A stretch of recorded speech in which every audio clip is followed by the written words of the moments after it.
오늘 새벽 예배 하나님의 말씀은 열왕기하 11장 1절서부터 3절까지 말씀 보겠습니다. 먼저 성경 봉독하겠습니다. 아하시아의 어머니 아달랴가 그의 아들이 죽은 것을 보고 일어나 왕의 자손을 모두 멸절하였으나 요람 왕의 딸 아하시아의 누이 여호세바가 아하시아의 아들 요아스를 왕자들이 죽임을 당하는 중에서 빼내어 그와 그의 유모를 침실에 숨겨 아달랴를 피하여 죽임을 당하지 아니하게 한지라. 요아스가 그와 함께 여호와의 성전은 6년을 숨어 있는 동안에 아달랴가 나라를 다스렸더라. 아멘. 오늘은 믿음의 선한 싸움을 싸우라, 믿음의 선한 싸움을 싸우라라는 제목으로 말씀을 전하도록 하겠습니다. 남쪽 유다에 여호사밧이라는 왕이 있었습니다. 이 여호사밧은 선한 왕입니다. 이 여호사밧 때 북쪽의 왕은, 북이스라엘의 왕은 아합입니다. 근데 이 여호사밧에게 아들이 있었는데 그 아들이 여호람인데 여호람과 결혼시키기 위해서 아합과 이세벨의 딸인 아달랴를 며느리로 얻었습니다. 그러니까 여호사밧과 아합이 사돈 관계를 맺은 것입니다. 이 여호사밧의 아들 이 여호람이 죽고 난 후에 이 여호람의 아들이 누구냐? 이 아하시아입니다. 아하시아. 그러니까 여호사밧의 손자가 아하시아인데 이 아하시아는 왕이 된 후에 1년밖에 통치를 하지 못했습니다. 근데 문제는 그 다음이에요. 그러니까 이 아달랴의 아들이 되겠죠. 이 아하시아가 죽고 난 다음에 그 어머니가 어떻게 했느냐? 다윗에게 소속된 모든 왕족의 씨를 다 멸절해 버립니다. 그러니까 다윗 왕가의 등불이 막 꺼지려고 하고 있는 이때입니다. 그럼 왜 이런 일이 벌어졌죠? 이 아합 가문에서 며느리 이 아달랴를 얻어와서 그랬습니다. 근데 이런 위기 속에서 이 여호세바가 있거든요. 여호세바라는 여자가 있습니다. 이게 사실은 자세히 나와 있지 않지만 추측을 할 수 있는데 이게 누구냐 하면은 이 아달랴의 딸입니다. 딸. 그러니까 다 죽였을 때 아마 여호세바는 딸이기 때문에 남겨두었던 것 같아요. 근데 이 여호세바가 어떻게 했느냐? 이 요아스, 다윗 왕과 한 사람 남은 요아스를 숨기고 결국 그 요아스가 나중에 아달랴를 반역해서 아달랴를 무너뜨리고 왕이 됩니다. 그러니까 오늘 그 배경을 다루고 있는 말씀이 바로 오늘 말씀입니다. 이 열왕기하 이 11장 말씀을 보면서 이 유다의 최대 암흑기라고 할 수 있는 이 시기를 어떻게 이겨 나갈 수 있는지 이것을 오늘 우리에게 한번 적용을 해보도록 하겠습니다. 먼저 우리가 살필 것은 이런 죄악의 뿌리가 어디서부터 시작되었냐 그것을 살펴야 됩니다. 그리고 죄의 뿌리를 제거하라는 것입니다. 마태복음 13장 8절의 말씀을 보니까 더러는 좋은 땅에 떨어짐에 어떤 것은 100배, 어떤 것은 60배, 어떤 것은 30배의 결실을 하였느니라. 이 하나님의 말씀이 좋은 땅에 떨어지면 30배, 60배, 100배의 결실을 맺죠. 근데 이와 마찬가지로 죄악의 씨도요 열매를 맺습니다. 그러니까 똑같은 원리가 작용된다라는 거예요. 그러니까 죄도 열매를 맺을 수 있습니다. 그래서 우리가 이 땅의 싸움은 무엇이냐? 어떤 씨앗을 뿌릴 것인가? 이게 굉장히 중요하다라는 거예요. 여호사밧은 선한 왕이었습니다. 성경은 여호사밧을 하나님 보시기에 정직한 왕이었다라고 이야기하고 있습니다. 이게 정직히 행한 왕입니다. 근데 여호사밧에 한 가지 잘못이 있죠. 그게 뭐죠? 아합 왕의 딸인 아달랴를 얻은 것. 이게 겉으로는 별것 아닌 것 같이 보일 수 있지만 결국 이것으로 인해 가지고 자신의 가문이 다 멸망될 뻔했습니다. 여러분 우리나라 속담에서도 바늘도둑이 소도둑 된다라는 말이 있죠. 그러니까 죄는 번식한다라는 거예요. 죄는 반드시 자라난다라는 거예요. 그러므로 여러분 처음에 보기에는 사소한 죄인 것 같이 보일지라도요 이것을 조심할 줄 알아야 돼요. 왜요? 죄가 자꾸만 커지기 때문에 그래요. 한번 다윗을 볼까요? 다윗이 밧세바와 범죄하지 않았습니까? 이 밧세바와 범죄하고 난 이후에 그 자녀들, 그 가문 계속해서 시련이 옵니다. 먼저 큰아들 암논, 이복 동생 다말을 강간하는 일이 벌어졌죠. 거기에 또 분개해서 세 번째 아들인 이 압살롬이 첫째 아들 암논을 죽이고 이런 사건들이 일어났습니다. 근데 다윗이요, 이런 범죄가 일어났을 때 그것을 제지하지 않아요. 가르치지 않아요. 그거 왜 그럴까요?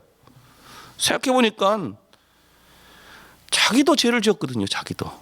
그럼 비슷한 죄를 저질렀거든요. 결국 다윗이 회개를 가르치지 않았기 때문에 압살롬 결국 망했습니다. 잠언 22장 6절의 말씀을 보시면 마땅히 행할 길을 아이에게 가르치라. 그리하면 늙어도 그것을 떠나지 아니하리라. 그러니까 큰아들이 잘못했다고 했을 때 다윗이 얘기할 수 없었어요. 왜요? 자신도 범죄했기 때문에. 여러분, 우리는요, 죄에 대해서 관대한 마음을 품으면 절대로 되지 않아요. 성령을 의지해서 죄를 반드시 끊어버려야 됩니다. 오늘 1절의 말씀을 보시면요, 이렇게 나와 있습니다. 아하시아의 어머니 아달랴가 그의 아들이 죽은 것을 보고 일어나 왕의 자손을 모두 멸절하였으나. 그러니까 왕의 자손이 누구죠? 자기 손주들 아닙니까? 왜 손주들을 죽이는 사건이 벌어졌죠? 이거 도저히 이해가 되지 않거든요. 여러분, 이것을 통해서 우리가 알 수 있는 것은 죄에도 권세가 있다라는 거예요. 힘이 있다라는 거예요. 여러분, 도박 중독에 빠진 사람이 있습니다. 이 도박 중독을 끊기 위해서 손가락을 잘랐다고 합니다. 나중에 보니까 어떻게 해요? 발가락으로 하고 있지 않습니까? 술도 마찬가지죠. 처음에는 내가 술을 마시고 나중에는 술이 술을 마시고 그 이후에는 술이 나를 마시고, 또 음란을 저지르는 사람들도 마찬가지입니다. 어떤 알 수 없는 힘이 자기를 이끌어 갔다고 얘기합니다. 이게 다 마귀의 역사거든요. 이 죄의 뿌리입니다. 이것을 가만히 내버려 두면은 이게 번식하게 돼 있다라는 거예요. 그러면 죄에 대해서 굴복하면 안 됩니다. 끊어 버려야 됩니다. 악한 마귀는 여러 가지 모습으로 우리를 유혹합니다. 넘어뜨리려고 합니다. 오늘 말씀을 듣는 우리 반석계 성도님들, 죄에 대해서 단호하게 죄의 뿌리를 제거하는 것을 통해서 믿음의 싸움에서 승리하는 그런 반석계 성도님들 되시기를 주님으로 축원합니다. 두 번째는 오늘 본문을 통해서 알 수 있는 것은 믿음의 싸움을 하라는 거예요. 믿음의 선한 싸움을 해야 됩니다. 오늘 본문 두 명의 여자의 다툼이 나오죠. 한 명은 다윗, 이 메시아의 계보를 끊으려고 하는 아달랴가 나오고, 또 하나는 다윗의 왕가를 지키려는 여호세바가 나옵니다. 여러분, 이 시대가 참 어려울 때마다 하나님께서 쓰시는 사람들을 보면요, 믿음으로 행하는 사람들을 하나님께서 사용하셨습니다. 히브리서 11장 23절의 말씀을 보니까 믿음으로 모세가 났을 때 그 부모가 아름다운 아이임을 보고 석 달 동안 숨겨 왕의 명령을 무서워하지 아니하였으며. 자, 보세요. 믿음으로 모세가 내었을 때 그 아이를 다 죽이라고 하지 않았습니까? 그를 지켰다라는 거예요. 믿음으로 한 일입니다. 또 히브리서 11장 31절의 말씀을 보니까 믿음으로 기생 라합은 정탐꾼을 평안히 영접하였으므로 순종하지 아니한 자와 함께 멸망하지 아니었도다. 그러니까 소문은 들었잖아요, 이스라엘 백성들. 근데 라합만이 믿음으로 행했다라는 거예요. 그러므로 여러분, 우리에게 믿음이 있다 하고 믿음의 싸움을 하지 않는다, 이것은요, 이 가짜 믿음의 확률이 많습니다. 여러분, 우리 인생에 있어서 정말 중요한 순간에요, 성도들은요, 그 믿음이 작동하게 되어 있습니다. 믿음으로 반응하게 되어 있다고요. 아프리카에 가면 새 중에서요, 독수리과인데 아주 특이한 새가 하나 있다고 합니다. 이름이 비서새예요. 비서새. 이 새의 특징은 뭐냐면은 평상시에는 잘 날아다닌다고 합니다. 근데 위기의 순간에는요, 나는 것을 망각하는 거예요. 잊어버리는 거예요. 그래서 날지를 못해요. 우리도 그럴 수 있어요. 정말로 중요한 믿음의 싸움을 벌일 때는 그것을 망각할 때가 있다라는 거예요. 시편 78편 9절의 말씀을 보면은 에브라임 자손은 병기를 갖추며 활을 가졌으나 전쟁의 날에 물러갔도다라는 말씀이 있습니다.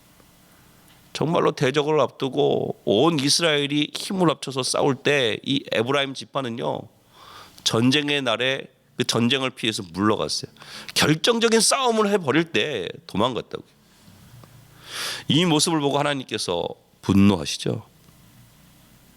우리도 마찬가지입니다.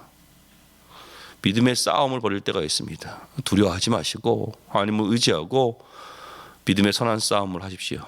하나님께서 우리를 지켜주실 것입니다. 하나님께서 우리에게 승리를 주실 것입니다. 말씀의 결론을 맺겠습니다. 여러분, 아달랴의 인생과 여호세바의 인생이 있습니다. 어떤 삶을 살고 싶습니까? 아달랴 겉으로는 화려하죠. 모든 왕권을 잡았습니다. 반면에 여호세바는 아이를 숨기는 일을 했습니다. 어찌 보면 작은 일일 수 있습니다. 근데 이 행동이 결국 다윗의 왕가를 지켰습니다. 다윗의 등불을 지켰어요. 여러분, 교회도요, 아주 작은 일같이 보이는 일들이 있습니다. 평범해 보이는 것들이 있어요. 대표적인 것이 하나님 앞에 예배하고 기도하는 일들 아닙니까? 선교하는 일들 아닙니까? 이게 대단한 일같이 보이지 않을지라도 여러분, 이 자리를 지키는 것이 굉장히 중요합니다. 그래야 할 때 그것을 통해서 하나님께서 역사하실 줄 믿습니다. 여호세바, 어쩌면 작은 일같이 보이는 일들, 충성함을 통해 가지고 다윗의 등불을 지켰듯이 우리도 우리의 자리에서 하나님께서 맡기신 사명을 잘 감당하는 것을 통해서 이 여호세바와 같이 하나님 앞에 귀하게 쓰임 받을 수 있는 우리 반석교회 성도님들 되시기를 주님으로 축원합니다. 기도하겠습니다. 사랑의 하나님, 감사합니다. 하나님, 우리 속에 죄의 뿌리가 있습니까? 단호하게 그 죄의 뿌리를 제거할 수 있도록 도와주옵소서. 죄가 자라난다는 것을 깨우쳐 주시고 죄에 대해서는 믿음의 싸움을 벌일 수 있는 저희들 되게 하여 주시옵소서. 여호세바의 삶을 살기를 원합니다. 비록 작은 일같이 보일지만 우리에게 맡겨진 일들 충성하는 것을 통해서 사명을, 귀중한 사명을 잘 감당해 나갈 수 있는 우리 반석교회가 될 수 있도록 도와주옵소서. 예수님의 이름으로 기도드립니다. 아멘.